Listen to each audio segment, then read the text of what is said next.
हमारी एज क्या है यार, 31 साल एज है और 9 साल इनकी सरकार में। अब हम खतरे में हैं। उसके पहले हम क्या जंगल में थे, पाकिस्तान में थे। उसके पहले हम पाकिस्तान में थे। क्या गजब बात कर रहे हैं। अरे 31 साल एज है, 9 साल इनकी सरकार, हिंदू खतरे में है। इसके पहले हम जंग पाकिस्तान में थे, खतरे में थे।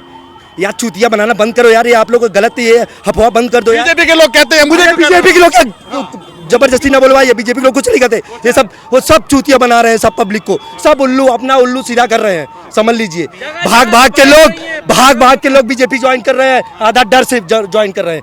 हमको आज हम बोल दिए, हमको बहुत डर है कि कहीं फंसा ना दे हमको।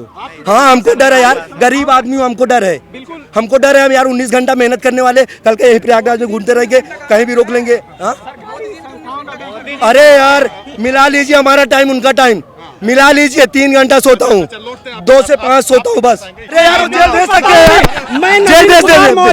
राम राज्य है। अरे राम राज्य है, हमारे राम नहीं है। हम राम को नहीं पूछते, मोदी सरकार की बैंड बजा देंगे, लेकिन ईंट से ईंट बजा देंगे मोदी सरकार के। यार वो करेंगे कि हम करेंगे?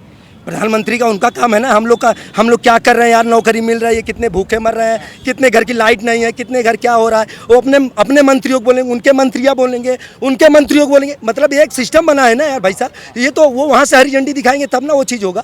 जब वो हर चीज वहाँ लाल किए हैं तो वो कहाँ से होगा यार? अब मंदिर मस्जिद पे कोई भी वोटिंग नहीं होगी, जो भी वोटिंग होगी विकास पर होगी, विकास पे होगी, सिर्फ विकास पर होगी। लड़कों की बेरोजगारी इतनी बढ़ चुकी है कि उस पर लोग किसको वो लाएंगे, कोई नहीं लिया है, वो तो बेईमानी से ये बताइए इंसान काम को लाएंगे, हम लोग काम को लाएंगे यार। मुद्रा कितने घर गई, हम लोग नहीं बोलते हैं। नीरव मोदी को कौन लाएगा? राम नहीं है। बड़े बड़े पोस्टर लगे और सब जगह दिखाया गया, प्रचार हुआ, गाने बने, कहाँ थे आप लोग? क्यों विरोध? नहीं तो ये तो हम लोग के सामने बन रहे हैं, वोट के सामने बन रहे हैं। हम विरोध नहीं कर रहे हैं, हम राम को नहीं लाएंगे, आप नहीं लाएंगे। वो लोग ये कह रहे थे कि हम राम को लाए हैं, उनके लोग कह रहे हैं। बताइए जो राम को लाए हैं वो विजय माल्या को कब लाएंगे? कब लाएंगे? नीरव मोदी को कब लाएंगे? ओवैसी कब लाएंगे? अरे तुम राम को ला सकते हो तो विजय माल्या को भी ला सकते हो, लेकिन राम को लाए हैं इसका मतलब है कि वो राम से पहले आए थे। जो राम को लाए हैं इसका मतलब है कि वो राम से पहले आए थे। ऐसा हो सकता है क्या? नहीं हो सकता। हम राम से हैं या राष्ट्र राम से है? हमसे राम नहीं है। तो उनके नाम पर किसी भी प्रकार की राजनीति ओछी राजनीति है। भैया मेरे, जब भगवान राम आते हैं, वैदिक सनातन धर्म में प्रतिक्रिया है कि जब राम आते हैं उसके पहले रावण का प्रादुर्भाव हो जाता है, जब कृष्ण आते हैं तो कंस का प्रादुर्भाव हो जाता है। लेकिन मुंडे मुंडे मतिर भिन्ना उसको दिखाई नहीं दे, जाकर मति भ्रम होई खगेसा, ताकह पश्चिम हुई दिनेशा। इस तरह लोग करने वाले रावण को कितने लोगों ने समझा है, लेकिन अंत में नहीं माना। लेकिन परिणत क्या हुई कि उसके घर में कोई उसको पानी देने वाला अंत में नहीं बचा। यह प्रकृति के देन है, विधाता देख रहा है ऐसे कर्मों का। हमको हमारा पढ़ाई दो, पढ़ाई दो, शिक्षा दो, रोजगार दो, रोजगार दो। किस योजना का लाभ? राशन कार्ड में एक जा रही है। पहले सीधा थी कि आप मौजा का नाम डालिए और सभी की श्रेणी आ जाती थी। इस समय राशन नहीं चाहिए, पारदर्शी नहीं। आप ये नहीं देख सकते राशन के बाद हमें पंगु नहीं बनना है, हमें आत्मनिर्भर बनना है। लोग आत्मनिर्भर तो मोदी जी बना रहे हैं। कैसे बना रहे हैं बताइए? किस प्रकार से पकौड़ा तल के बनेंगे आप आत्मनिर्भर? किस प्रकार से बनेंगे आत्मनिर्भर भारत तब बनेगा जब रोजगार के नए नए अवसर तलाशे जाएंगे, युवाओं का मार्गदर्शन किया जाएगा। आप स्किल इंडिया के तहत लोगों को स्किल दे रहे हैं, लेकिन जो पहले से स्किल्ड है वो ही बेरोजगार हैं। जो नए स्किल्ड लेबर होंगे ये कहाँ रोजगार पाएंगे? आप बताइए। सरकारी नौकरियां मात्र 2% हैं, लेकिन उनका समाज में योगदान बहुत अहम है, उसको आप नकार नहीं सकते हैं। सब चीज का निजीकरण नहीं किया जा सकता है। जब राष्ट्र संकट की स्थिति में होता है तब सरकारी कंपनियां ही साथ देती हैं, प्राइवेट कंपनियां हाथ खड़े कर देती हैं। इसलिए प्राइवेटाइजेशन का भी हम विरोध करते हैं। लगातार सत्ते में बने रहना कहीं न कहीं तानाशाही रवैयों को जन्म दे रहा है। सहयोग करोगे कि नहीं करोगे? बिल्कुल नहीं। किसमें सहयोग करेंगे? विश्व गुरु बनने में। विश्व गुरु बनने में बिल्कुल आप सहयोग कर रहे हो, हम लोग नहीं कर रहे। आप लोग जैसे मनसा वाचा कर्मणा, मन से वचन से कर्म से भारत को अग्रणी राष्ट्र और विश्व गुरु बनाने के लिए हम सक्षम हैं और करेंगे। लेकिन इस तानाशाही रवैये के साथ नहीं, लोकतंत्र में सबकी सहमति से, सबके समन्वय से काम करेंगे। यह सरकारी संस्थाओं का जिस प्रकार से दुरुपयोग हो रहा है, अभी आप तानाशाही कैसे नहीं है? आपने इलेक्टोरल बॉन्ड के बारे में सुना, मीडिया कवरेज ने उसके बारे में कितना कवर किया इलेक्टोरल बॉन्ड के बारे में? ये कैसा रवैया है?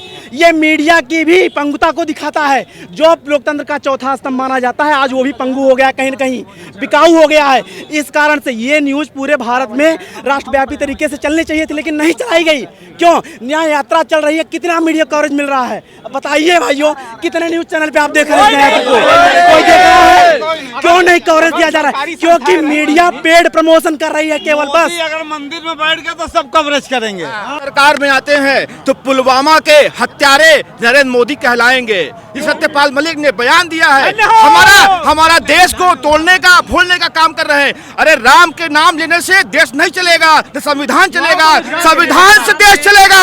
राम के नाम लेने से, राम मैं भी बोलता हूँ जय श्री राम, लेकिन जय संविधान, जय भीम। संविधान को मत तोड़ने का काम करिएगा, देश एक दिन टूट जाएगा। देश तोड़ने का मतलब हमारा आपका तोड़ जाएगा, हमारी आने वाली पीढ़ी टूट जाएगी।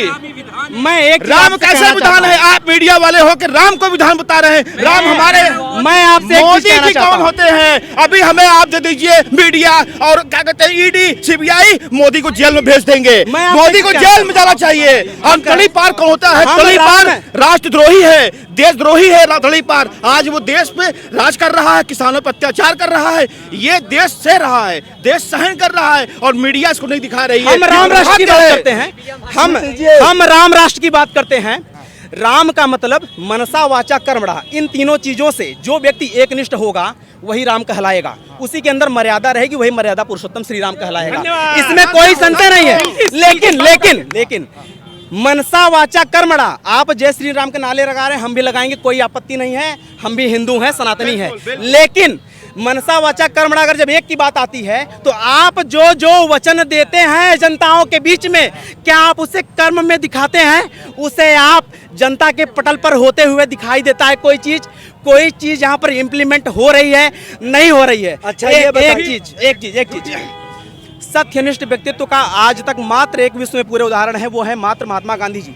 सत्यनिष्ठ का मतलब होता है कि जो व्यक्ति मन, वचन और कर्म से एक होगा, यानी कि जो वो मन में भी सोचे वही वचन से भी बोले और वही कर्म करे, वही है सत्यनिष्ठ व्यक्तित्व। आप क्या कर रहे हैं? आपके मन में कुछ और चल रहा है। आप हिंदू राष्ट्र के नाम पे, सांप्रदायिक के नाम पे, हिंदू खतरे है इसके नाम पे आप लोगों को बरगला रहे हैं और रोजगार के अवसर नहीं दे रहे हैं। आपके मन में ये चल रहा है, लेकिन सामने आप छवि क्या रखते हैं कि हम हिंदू राष्ट्र के समर्थक हैं, हम सांप्रदायिक हिंसा के समर्थक नहीं हैं, लेकिन आप कर रहे हैं। और कर्म में आपके क्या दिख रहा है? जो आप वचन बोलते हैं वो एक भी चीजें धरातल पर होती हुई नजर नहीं आती हैं।